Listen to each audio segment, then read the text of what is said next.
I honestly can't believe I'm even writing this, but here we go. A couple of months ago, my life was stable, not perfect, but good. I, 30, female, had a solid job that I genuinely loved and that paid the bills. My husband, Tyler, 34, male, was going through a career slump, but I was not stressed because we were managing just fine. We have a 1-year-old son, Joey, and while things were tight, we were happy. Or at least I thought we were. Until my dear mother-in-law, Megan, 55, female, decided to turn our lives upside down because she wanted her son to be a man. Yep, that's the reason. Not even kidding. For context, I have been the main breadwinner for a while. Tyler's tried, but with the economy, layoffs, and just plain bad luck, things did not work out. I never threw it in his face. He took care of Joey, helped around the house, and was trying his best. But Megan? Oh no, she could not handle it. From the day we told her about our financial arrangement, she treated me like I was emasculating her precious son. Constant little digs, fake smiles, underhanded comments like, "Must be nice to have a wife who pays your bills." Classic manipulation with a Stepford smile. I thought it was just petty stuff, annoying but harmless. I was wrong. I landed an interview for a dream job, high paying, great benefits, flexible hours, kind of job that would give us a real cushion and let us start planning for things we have been putting off. A new car, savings for Joey, maybe even a small vacation. I crushed the interviews. Everyone was excited, and then suddenly, radio silence. A week later, I got a rejection email. Not just a rejection, but an email that hinted I had sent some extremely unprofessional messages. I was horrified. I never sent anything like that. Fast forward a few days, Tyler found out from his own mother that she had created a fake email account, impersonated me, and sent those emails to tank my opportunity. Let me say that again. She sabotaged my job application by pretending to be me and trashing the company. When Tyler confronted her, she did not deny it. She said it was for the greater good. According to her, if I was not working, it would wake Tyler up and push him to become the provider God intended him to be. Excuse me? I was shocked. I felt violated, betrayed. She deliberately crushed a career opportunity to play out her old school fantasy of turning her son into a 1950s sitcom dad. And she thought I'd be grateful in the long run. Tyler lost it. For the first time, he actually stood up to her, told her she was done, blocked her everywhere, no visits, no calls, no Joey. He was angry and embarrassed, and to his credit, he was 100% on my side. At first, Megan stood firm on her twisted logic. She actually said she would do it again because she believed it was the only way to save our marriage. But then reality hit. Money started getting tight. I was applying to jobs non-stop, but I had not found anything. Tyler was doing what he could, freelance stuff, odd jobs, but it was not enough. Eventually, he reached out to Megan, not to apologize, but to ask if she could help us out a little financially. You know what she said? "I will help, but only if I can be back in Joey's life." She had the audacity to use our son as leverage. She acted like she was being generous, like she was swooping in to save the day. Suddenly, she was sorry. Suddenly, it was all a misunderstanding, and she did not mean for it to go so far. Yeah, right. She just did not expect her son's eye-opening moment to look like him asking her for cash. Now she's sending these fake sweet messages about family and healing, pretending like she did not go full Bond villain just a month ago. She's even twisting the story to make it sound like she was just trying to help us get closer. Manipulator party of one. I told Tyler, no, absolutely not. If she wants to give money, fine. But she does not get to access Joey or to me or to our home. You do not get to sabotage my life and then buy your way back in when your plan flops. Tyler supports me, but I can see the guilt building up. He's tired, stretched thin, and deep down, he still wants his mom in his life. He started suggesting maybe we let her visit just once, or maybe she did not realize what she was doing. But she did. She knew exactly what she was doing. And now I feel torn. I am standing my ground because I have to protect myself and my son. But I see what it's doing to Tyler. We are barely getting by. We are stressed, exhausted, and I know he hates the tension. Still, if I let her back in, what message am I sending? That she can burn everything down and be welcomed back the moment she dangles a few dollars? I do not want to teach Joey that love comes with strings attached, or that family loyalty means forgiving betrayal without accountability. So now I'm asking the internet, aita for refusing to let my mother-in-law back into our lives after she got me fired and only apologized when her plan did not work out. Update 1. It has been a few weeks since my last post, and I wanted to give an update because, well, my mother-in-law pulled another stunt. The good news first, I found a new job, not quite the dream job I lost, but still a great position with a decent salary and awesome co-workers. I have been settling in, learning the ropes, and honestly, it feels like a fresh start. We are finally back on stable ground financially, and the stress in our house started to lift. Tyler was thrilled, and things were slowly returning to normal. Then Megan found out. Somehow, someone in her extended circle mentioned that I was working again, and just like that, she started trying to worm her way back into our lives. She sent us flowers, gift cards, and even a ridiculously over-the-top care package for Joey. All of it went straight in the trash. I was not falling for her performance again. But here's where it gets worse. At my new job, we had this welcome event where they introduced new hires to some of the company's partners and senior staff. It was a low-key meet and greet, and everyone was super friendly. But the day after, my boss called me into her office looking concerned.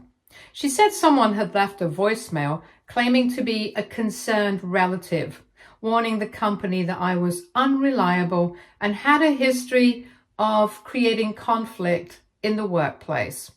I was horrified. The message was anonymous, but I did not need a detective to figure it out. Megan had done it again. The phrasing, the guilt-laced tone, the whole, this is for her own good language. It screamed her. I could not prove it, of course, but come on. Who else would do that? None of my relatives would ever. Thankfully, my boss did not take it seriously. She said she will consider this fake because of all the references said otherwise when they were asked about my workplace behavior and performance. I told Tyler everything that night. He went dead silent for a few minutes and then said, "She's never meeting Joey again." He meant it. He hasn't spoken to her since. So yeah, I have a job now. Things are okay, but Megan, she's made it very clear that she will do whatever it takes to keep me from taking over her son's life. Even if it means sabotaging my career again. I'm keeping everything documented now just in case. It hurts that someone could be so obsessed with control that they would rather see us struggle than see me succeed. Update 2. So I thought the last time would be the end of it. After Megan tried to sabotage my new job by anonymously calling my employer, we decided to go fully no contact. No messages, no visits, no chances. I blocked her on everything, and Tyler agreed. He was angry, heartbroken, and ashamed that his own mother could stoop so low. We both needed peace, and for a little while, we had it. But peace does not last long when Megan's involved. About a week ago, Joey's daycare called us in a panic. Someone had shown up unannounced, asking to pick up her grandson. Thankfully, the staff followed protocol and refused. When they asked for ID, the woman got flustered and left. The staff described her perfectly. Megan. I felt sick. I don't know if she thought she could scare us or somehow rescue Joey from our home life. But either way, she crossed a huge, terrifying line trying to take our child without permission. That's not just controlling, that's dangerous. Tyler was done. Like, done. He drove straight to her house without saying a word to me, stayed for less than 10 minutes, and then came home. I asked what happened. He said he told her if she ever came near us or Joey again, he'd involve the police. He said he saw a side of her he could not unsee, that she was no longer just a difficult mom. She was unhinged. Then he did something I did not expect. He called a lawyer. He's in the process of drafting a formal cease and desist. We're also updating Joey's daycare pickup list, installing a camera outside our apartment, and letting close friends and neighbors know not to engage with Megan if she shows up. I did not want it to come to this, but after that stunt, there's no question anymore. She's not just a manipulative mother-in-law, she's a threat. Tyler broke down that night. He kept apologizing over and over again for not seeing it sooner, for not protecting me earlier, for letting things get this far. But honestly, I do not blame him. He's hurting too.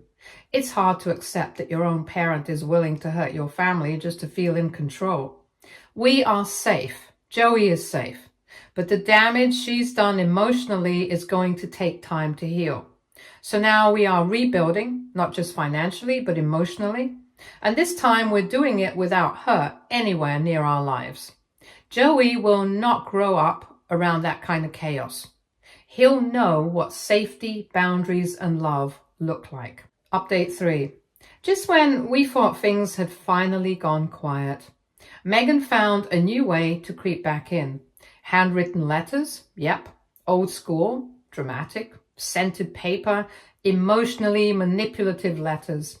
She mailed one to our apartment, and then another, and then one to my workplace. The tone shifts wildly. Some letters are apologetic, claiming she only wants the best and misses her grandson dearly. Others are full of guilt-tripping, like, one day Joey will ask why you kept him from me, and a mother's love shouldn't be punished. We did not respond. We did not even open most of them after the first one. Straight into a folder, just like the rest of her behavior. But it is exhausting. It's like she's incapable of respecting boundaries. She always finds some way to push back in. Even if we made it very clear she's not welcome anymore. We are already dealing with enough. New job, childcare, trying to emotionally recover from everything she's done. And now we have to deal with letters showing up like emotional bombs in our mailbox. It is not caring or touching. It is harassment disguised as affection. Tyler's talking to our lawyer again. If this continues, we are moving forward with filing a restraining order. We did not want to take it there, but Megan refuses to let go. We are mentally and emotionally drained. Every time we try to move forward, she yanks us backward into her chaos. We do not hate her. We just want peace. But at this point, it feels like the only way to get that is to legally force her to leave us alone. Update 4. This will be my last update, and honestly, it feels good to say that. After everything Megan put us through, we decided it was time to leave. We did not announce it or talk to anyone in the family about our plans. We packed up and moved to a different state. The decision was not easy, but it was necessary. We were tired of looking over our shoulders and wondering what Megan would do next. She had already crossed multiple lines, and after the daycare incident, we weren't willing to risk another situation like that. We found a new place in a state where we have no mutual connections with her. We changed our phone numbers, deleted old social media accounts, and made sure all our information was private and secure. We have been here for about a month now. I luckily got to keep my job. I just got transferred to a new location. Tyler also found a job a few weeks after we moved. It is full-time, permanent, and something he's genuinely interested in. He's earning well and feels good about contributing again. Joey is enrolled in a new daycare. We made sure the staff is aware of our situation and provided a list of approved pickup contacts. Megan's name is nowhere on it. We also gave them a photo of her and told them to contact us immediately if anyone unfamiliar ever comes asking about Joey. As far as we know, Megan still has no idea where we are. We have not spoken to her, and neither has Tyler. A few relatives tried reaching out after noticing we were suddenly gone, but we kept it vague and said we just needed a fresh start. No one in Tyler's family knows our new address, phone numbers, or where we work. We have taken all the steps to make sure she can't interfere again. If she somehow does, we already have everything documented and are ready to take legal action immediately. But for now, it is quiet, and we are just focusing on moving forward. Story 2. I'm still processing what happened at my son's graduation 3 days ago. My ex-wife decided to make a scene, and now our entire family situation is blown wide open.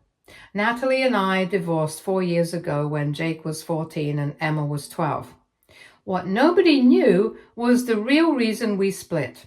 Natalie had been having an affair with her coworker Mark for 8 months before I found out. When confronted, she said she was following her heart and moved in with Mark within a month. We got 50-50 custody through mediation, but Natalie started canceling her time more frequently. First, occasional weekends when she and Mark wanted trips, then regular weekdays for Mark's work events. By year 2, I had the kids 70% of the time. The kids noticed. Jake got resentful about Mom's other priorities. Emma was more forgiving, but started commenting on Mom always being busy with Mark's stuff. By year 3, Natalie treated custody like it was optional. She'd take them 2 nights instead of 3.5, skipping weekends if Mark had plans. The kids adapted by assuming they'd be at my place most of the time. It naturally became their primary home. I never modified the custody agreement because the informal arrangement worked and I didn't want more conflict. The real shift happened 18 months ago when both kids started actively choosing my place during Natalie's scheduled time. Jake would text about projects needing his computer set up at his dad's house. Emma would say she'd made plans with friends to meet at Dad's. Looking back, I can see how Natalie felt like she was losing them. But I was just being a consistent parent. I went to every school event, game, and parent conference. When sick, they wanted Dad's house because they knew I'd be there, not juggling their needs with Mark's schedule. Jake's graduation last weekend was at the football stadium. I saved seats for Natalie and Mark, my parents and my sister's family. Natalie arrived 20 minutes before the ceremony in a clearly bad mood. She barely acknowledged my parents, made passive-aggressive comments, and when Jake's name was called, she told my mom how proud she was of the son she raised despite everything. After the ceremony, families were taking pictures. That's when Natalie made her move. She pulled Jake aside. But we could all hear her speech about how much she loved him, how hard she'd worked to be a good mother, even when others tried turning him against her. She said she knew he'd been spending more time at Dad's house, but she understood he'd been brainwashed and didn't blame him. The whole family went quiet, but Jake, 18 and done with his mom's drama, told her nobody brainwashed him. He chose to spend time at his dad's because his dad was actually there. He said if she wanted him around more, maybe she shouldn't have chosen Mark over her family 4 years ago. And maybe she should stop canceling whenever something better came up. You could have heard a pin drop, but Jake wasn't done. He said everyone deserved to know the truth about why his parents divorced, since she wanted to talk about brainwashing. He was tired of protecting her reputation when she'd never protected their feelings. Natalie completely lost it. She started yelling that Jake didn't know what he was talking about, that I'd poisoned him, that she'd been nothing but devoted.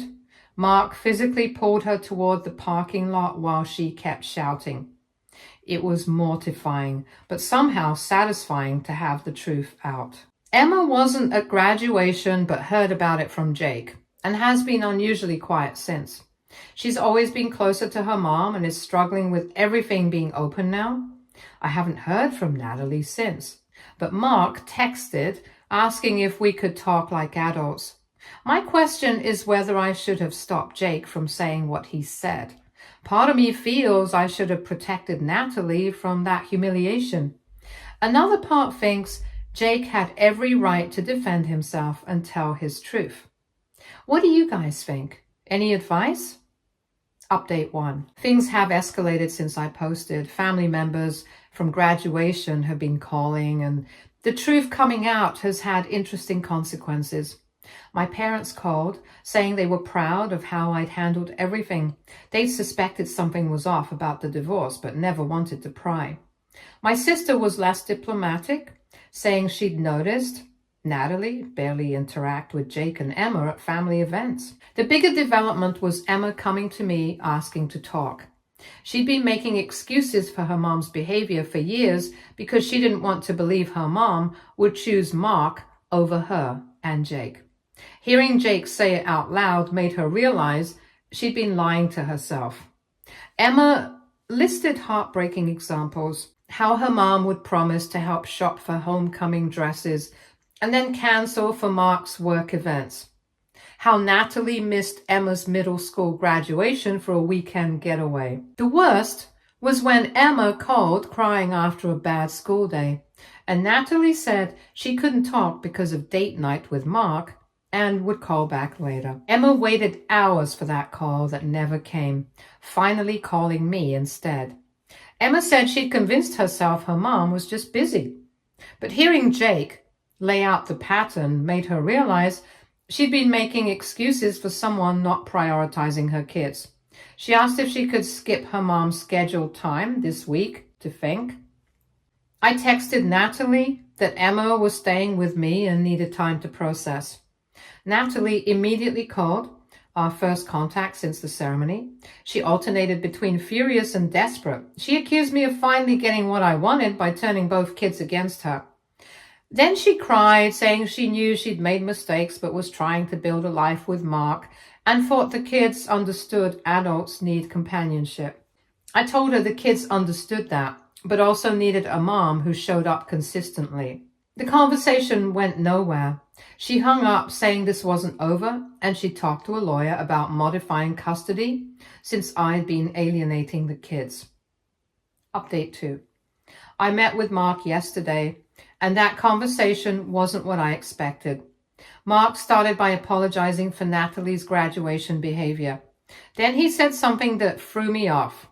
He'd been trying to get Natalie to be more involved with Jake and Emma for 2 years, but she kept making excuses about why she couldn't prioritize them more. Mark said he'd noticed Natalie seemed almost relieved when the kids chose to stay at my place instead of coming to their house. The shocking part was when he told me he'd been pushing for Natalie to fight for more custody time, not less. He liked Jake and Emma and wanted them to be a bigger part of their life together. After Jake's graduation speech, Natalie had a complete breakdown at home. She'd been crying for days, saying everyone hated her and her kids would never forgive her. But when Mark suggested she call them to apologize and make things right, she said it was too late and pointless. Mark asked if I thought the kids would be open to family counseling with Natalie. I told him honestly that the kids were old enough to decide what kind of relationship they wanted with their mom. But Natalie would have to take real accountability instead of blaming everyone else. The biggest development happened this morning. Natalie showed up at my house around 9, looking like she hadn't slept in days. She asked if she could talk to Emma, who said okay, but only if I stayed in the room. What followed was probably the most honest conversation Natalie has had with either kid in years. She didn't make excuses or blame anyone else. She told Emma she'd been a selfish mother and convinced herself the kids were better off with me because it was easier than admitting she didn't know how to balance her new marriage with being present for them. Natalie said she'd been so focused on making Mark happy and proving their relationship was worth blowing up our family for, that she'd forgotten her kids needed her to show up regardless of what else was happening. She was ashamed of how she'd handled everything, and Jake was right to call her out. Emma asked why she'd blamed Dad and Jake for brainwashing instead of just admitting she'd messed up. Natalie said she was embarrassed and defensive and lashed out instead of taking responsibility. Emma asked if Natalie was only apologizing because everyone found out the truth, or if she'd been planning to change even if Jake hadn't said anything. Natalie was quiet for a long time before admitting she probably would have kept making excuses. Emma told her she appreciated the apology, but needed time to think about whether she was ready for a closer relationship again. She'd spent too many years getting disappointed and making excuses for Natalie's choices, and wasn't sure she trusted that things would actually be different this time. After Natalie left, Emma asked if I thought people could really change. I told her some people could, but actions mattered more than words. And it was okay to protect herself while figuring out what she wanted her relationship with her mom to look like. Update 3. Okay guys, so the drama has officially reached peak levels. Natalie's attempt at making amends lasted exactly 4 days before she completely imploded again. But this time the fallout is affecting more than just our immediate family. It started 3 days ago when Natalie called asking if she could take Emma out for a mother-daughter day. They were supposed to leave at 10 in the morning and be back by dinner time. At 3 in the afternoon, I got a call from Emma asking if I could come and pick her up from the mall because her mom had ditched her to deal with an emergency with Mark. Apparently, Natalie's boss had been trying to reach her all morning because there was a crisis at the hospital that only Natalie could resolve. Instead of apologizing to Emma and explaining that she had a work emergency, Natalie completely freaked out. She started yelling at Mark for tracking her down and ruining her day with Emma. The whole argument happened in front of Emma, who said she was mortified by her mom's behavior in public. Eventually, Mark just left, and Natalie spent the next hour crying and ranting to Emma about how nobody understood how hard she was trying. Emma said it was like watching her mom have a complete breakdown. The next day, Natalie called Emma to apologize for the mall incident, but instead of taking accountability, she started making excuses again. Emma told her that the problem wasn't having a work emergency, it was how Natalie handled it. Emma said she would have understood about cutting their day short for work, but she couldn't deal with her mom having a public meltdown and then making her feel guilty about it. The conversation ended with Natalie hanging up on Emma, who came to me in tears saying she was done trying to have a relationship with her mom. But it got worse. Yesterday, my sister called to tell me that Natalie had reached out to several family members asking them to talk to Jake and Emma about giving her another chance. Natalie was telling everyone that I was poisoning the kids against her and that the family needed to intervene. My mom was not having any of it. She told Natalie that she'd watched me bend over backwards for 4 years to facilitate the kids' relationship with their mom, and that Natalie's problems with Jake and Emma were entirely of her own making.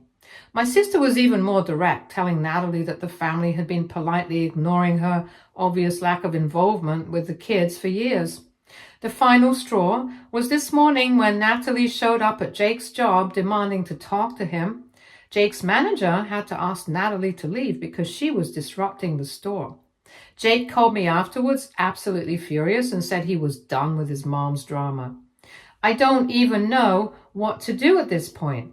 Natalie has managed to blow up any chance she had of repairing things with the kids, and now she's alienated the extended family too.